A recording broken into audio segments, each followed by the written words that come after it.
Well, abracadabra, we have Kenneth O'Neill in the studio. Wave our magic wand around, right? Alive and well. Oh, good. Yes. So good. You haven't succumbed to all these pollens that are in the air this last no. weekend? No. Good. But you know, my doctor told me a number, I've been here a long time, but they told me to take a little Claritin pill during the season. Yeah. Just take it. That's And all you need. Wow. So I just take it. And, Okay. I feel a lot better, Good. and I always feel good. What wonderful. did your daughter say? She says, I feel great. I feel fine. I feel this way all the time. There you That's go. right. There Get you up, go. Get out of bed. You know, that's that gumption thing. That's right. Get That's up, right. Make That's a right. decision quickly. And today we're going to talk a little bit about that. The word for this week is communication. Communication, what we're doing here on air. That's right. Interaction. That's right. it. We have a relationship. We're talking and speaking with each other. And I have been a Toastmaster Okay. for a long time. And Saturday morning, as part of my communication skills, my speaking, I was selected to be the chief judge Really? for the international contest Nice. at the area level. It was Okay. in Bernie. And you talk about great communicators. There were some wonderful speeches that were given. Nice. And it's what we really want people here to do, is to listen well, write the word down, and use it for the week. Now, we're not talking about word of the week. It's for the week. Okay. And we've learned that if you write it down and you use it in your relationships, use it in your conversation, it gets into your heart, and then you Yes. can do it. Yes. So I believe this word, communication, is so powerful. It's probably the most needed word in America today. Communicate. Communicate. And when we're talking about communication, it is required to build a community. It seems like part of the word. It too. is. It Yeah, really is yeah. part of the word. And the word actually comes from from Latin. Of course, we go back and look at the etymology of the word, and it means to share. To share. Or to make common. Now, that was an interesting look at that word common. It actually means to unite, to cooperate, to have an experience of sharing. And so when you have the community, you have to do three things. You've got to support the people in the community. And you and I have a community here of two. There you go. I'm supporting you. The Right. second thing, I Right. encourage you. Yes. But every once in a while I say, Misty, in that tone. Yeah. I hold you accountable, There you and go. you hold That's me part of it. accountable. That's part of it. Yeah. So it really, at the root of it, it means creating shared understanding. Now remember that, because we're going to get into that in just a second. But it's not agreement. You don't have to agree with everybody. Right. It's not Right. being uniform. You don't have to be that way. And it's not control. It is what we call shared understanding. And when I talk about this, it comes right to the core of what I believe, and the heart of it is in this book that I've been writing for a while. It's called, and this is just a working title of this book, Okay. We Must Have the Great Debate. Now, debate means going back and forth. That's kind of a strong word. Debate. It has a negative It connotation. does. So maybe we should just say there is power in effective communication. But we want to talk about the tough things. I mean, we're in a crisis of communication. Yeah. We have more technology than we've That's ever right. had before. Yeah, we could share a lot. Right, we could. Yeah. And the we do. messaging that we can do is faster than it's ever been, and there are actually more platforms than ever. But I think it's lacking that key word you used, understanding. Right, Yeah. because we are more divided than ever before. We're talking more and listening less. Yes. I noticed that early on when you were describing the word. That's Yeah, right. Yeah. We are posting instead of having a conversation. We are reacting instead of reflecting and properly responding. We text instead of talk. Yeah. Yeah. The problem with texting is we remove what I'm doing right now. My tone of inflection. That's right. Is So many pretty strong. misunderstood- I mean, if they just turn down there and say, God, that guy's excited about that. Yeah. And it removes the compassion of the relationship. I've always heard, and Tom Ziegler, just one of my best buddies, son of Zig, and he says, use artificial intelligence as a tool. Use it as a tool Yeah. because it is never going to be able to mean I love you and I believe in you. That's what communication can do. And if we don't watch out, that empathy, that grace that we should have, it goes away. It removes our courage to take a stand. So the subjects, God, sex, and money, those three things are highly taught in the Bible. God, sex, money. Oh, yeah. Then we have to talk about other religions, big word, relationships, and of course the word politics. Uh-oh. Now- It's strong here in this hill Go country, ahead. isn't it? Especially this time. Yes, of the right year. now, right So now. I was going to ask Yeah. you, do you notice that these are not small topics? Right. These Right. are foundational topics, and they shape our ideas, our values, Definitely. and our direction in our life. But what do? The way we're set up today, we don't talk. We get division. Yeah. Nobody's curious anymore. How does that work? Yeah, I love having those conversations where you do have a conversation and you just, what about this idea? And what about this idea? Nobody's angry at each other. You're just discussing and Yeah. learning and growing together. That's it. I love those. You Love those. got it. You've Campfire already got this. conversation. So we get cancellation. People want to cancel other people. Instead of dialogue, we get distance from people. Avoiding difficult conversations does not create peace. Right. You can't have peace. And one thing, we have these people that say, let's agree to disagree. And what that does, it builds a barrier. What I'm trying to get, I don't want I mean, people can become great public speakers. I'd love it. That'd be great. Right. But let's be a good communicator, an excellent communicator. And what it does, true communication, and of course there's a lot of people wishy-washy with the truth, but there's 4 things that an effective communication we must do. We got to be curious, curious to speak up. We must have courage. Yeah. The It takes that. curiosity is asking, courage is speaking, and the compassion, though, comes to listening. And it's a great skill we really need to work on. Yeah. And control, we can control our emotions if we go toward this for effective communicator. And you really need the circle of gumption. You need the initiation start. Get started. Zig said, you don't have to be great to start, but you got to start if you want to be great. Now, think about this. You knew this was coming. We always talk about the history of the word. Yeah. So tell me, give me an example of a great communicator. Oh, wasn't Churchill a great communicator? Churchill, he is one on my Oh, list. good. Yes, Yay. yay. Yay. Churchill, give me one more. Oh, golly. Okay, I'm going to think of Jesus. 'cause of Okay, his and Sermon he's the on Mount my and- list Good. too. Okay, good. so Okay, he used the parables and the eternal truths so they could be understood. Yeah. So that people would have understanding. That's what he did.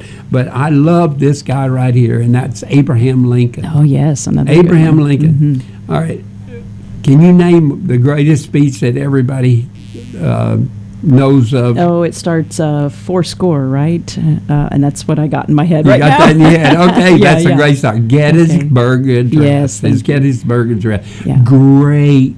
He refrained the whole nation of suffering. And likewise, Martin Luther King Jr. was a fantastic communicator. Are you looking at my notes? No, I'm not. I know you're not. Martin Luther's on there too. But Abraham Lincoln, did you know in the Gettysburg Address he only had 272 words? He only spoke 2 to 3 minutes.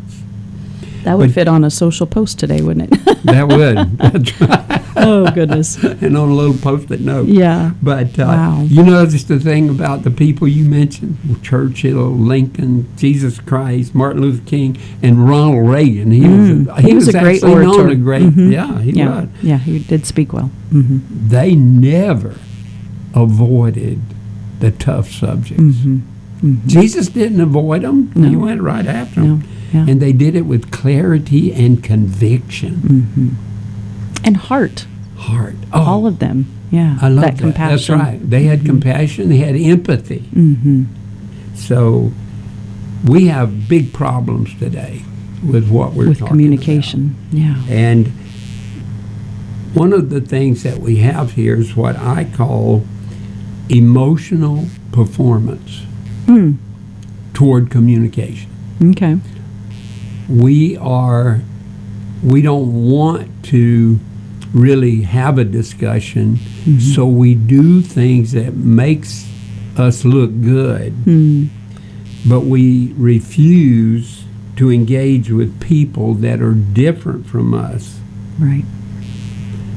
We shout, you know how loud everybody is, So- but we're trying to protect our ego. Yeah. Or protect our identification. But the great debate is not about winning an argument. It is about elevating conversations. That's all it is a conversation. Because, see, I can disagree with you, but I will never disrespect you or dishonor you. I can disagree, but the honor will be there. If you make one single commitment to be an effective communicator, it could heal your family. Nice. And I think back to, I don't know how many years ago it was, but I was working with this group. It was called FLAG. Do you remember that? No. It was families with gay and lesbian Okay. children. Okay. And I had 5 adults. 5 couples. There were 5 couples. Okay. And they came to the presentation on effective communication. That's Good, what it was good. all about. Yeah. And when they found out about their children when they were 16, 18, 20 years old, these parents said, "Leave my house, don't come back." Wow. Harsh words. Yeah. Harsh words. Yeah, very. So what we did, we sat down with those people and wrote letters. Some of them hadn't seen their children in 20 years. Wow. Oh, I couldn't imagine that. Yeah. I know it. That'd It be was tough. Yeah. Did you know, though, that after they started changing the way they looked at things, they were kind and they were considerate. They didn't agree with them, But they were able to but communicate they them. were able to, Yeah. and they Good. did not disrespect them. Good. They honored them as humans. Yeah, fellow humans. Yeah. Fellow Yeah, humans. Yeah. So every part of our life, and by the way, those 5, their kids came back. Yay. Isn't That's that good. wonderful? That's good. Oh, it's just great. But, I talk about the wheel of life. I talk about the wheel of balance, which is a big thing. And communication affects every area of our life. So let's talk about communication. If a business fails, we no longer trust that person. If someone fails spiritually, there's some confusion. But breakdowns in communication creates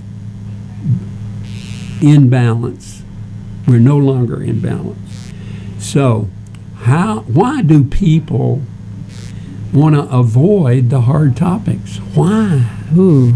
That's very good question. I emotionally charged is a phrase that comes up a lot. So Right. it's hard to deal with that, I would think, personally. A lot of people are really fear conflict. They don't want it. They don't want any confrontation because they fear rejection. Boils down to that, doesn't it? Fear of rejection. And maybe they're just fearful that they're wrong in their opinion. So growth stops if you don't have a conversation. If we can't talk about these tough subjects because we're not unified, we're very fragile. A lot of people are very sensitive about things, and I know this. This is probably not something easy to do because you've got to have a communication reset of your mindset as to how do you approach this. And one way to do it is in my mediator, where we look at different sides of the story here, all right? Sure. One of the first things we do is we say, look, you're going to have to leave your prejudice, your bias. You're going to have to leave those things outside of this room and almost like clear your mind, so that you can receive. Once again, you don't have to agree. Right. All right? You don't have to be that way. And also in mediation, we say, leave your bias, leave your prejudice. Oh, by the way, if you have a gun, take it to your truck. But, a courageous conversation with curiosity is not for you to win the conversation. It's not to convert anybody, but it's to understand. Back to that shared understanding. That shared understanding, the definition. So it's not about the volume, it's about the value of the communication. Nice. So it's not about you dominating everything. It's really about human dignity. It's about preserving your relationships. See, if the families had never said, leave my home, don't come back, they would have had that conversation. They could have had a relationship. They could have had the internet, the interaction. I believe that we as a nation need to look hard at this effective communication. The future of the country will not be determined by people screaming and yelling and having loud voices. Not going to be. It's hard to hear people when they're screaming at you, isn't it? Oh, yeah. That's kind of ironic. I mean, that is really a great metaphor there, because when somebody screams, what do? You shut down. I do. You shut down. So communication is the bridge between division and unity. And we need to say, I am a bridge builder. Nice. Get started, and let's go for it. So if any of this stuff, if it's touched anybody, I would love to have a conversation with them. They can go to my website at crowneal.com. They can schedule for a short conversation. Through that website? Through the website. Just go right there and set that up. And if we can talk, and I want to admit, I have got some friends that I already do this with. Good. And they are opposite of me. Yeah. But it's good to practice that with people you trust. I want to be able to chat with them. They can call me too. I'd love to hear from them. 830-285-7010. So wonderful. That's in the Texas Hill Country. And one last thing, effective communicating. Yes. Not pointing the finger, not blaming anybody for anything, builds these things. Trust, transparency, engagement. It creates safety, in fact. I mean, if we all have the same mindset of sharing and well-being. So this is a great word. I think people should take it to heart and write it down. Something says, like an affirmation. I will be an excellent communicator. I'm going to be kind. I'm going to be considerate. I'm going to ask good questions. Yeah, Why and listen. do you- It seems yeah, like that's a huge part of it. huge. The listening. I mean, can you explain to me why you believe that? Or how does that work for you? Right. Start, ask. But I think if we could do this, we'll be happy on our 250th birthday. There you go, of our country's birthday, right? That's right. That's right. Thank you so much. Thank you. I appreciate hearing the word for the week each week okay. here on Encore. And we do have a little song here to take out this show. I was looking up the word talks. What songs have talks? And I remember this one of Monsters and Men, Little Talks. And I think of my daughter, to be honest with you, because we used to have these great conversations on the way to work, to school, to all these places that we'd go. And I miss those. And I hope to have them again. Yeah. Oh, those conversations are They're so good. they're valuable. Very valuable.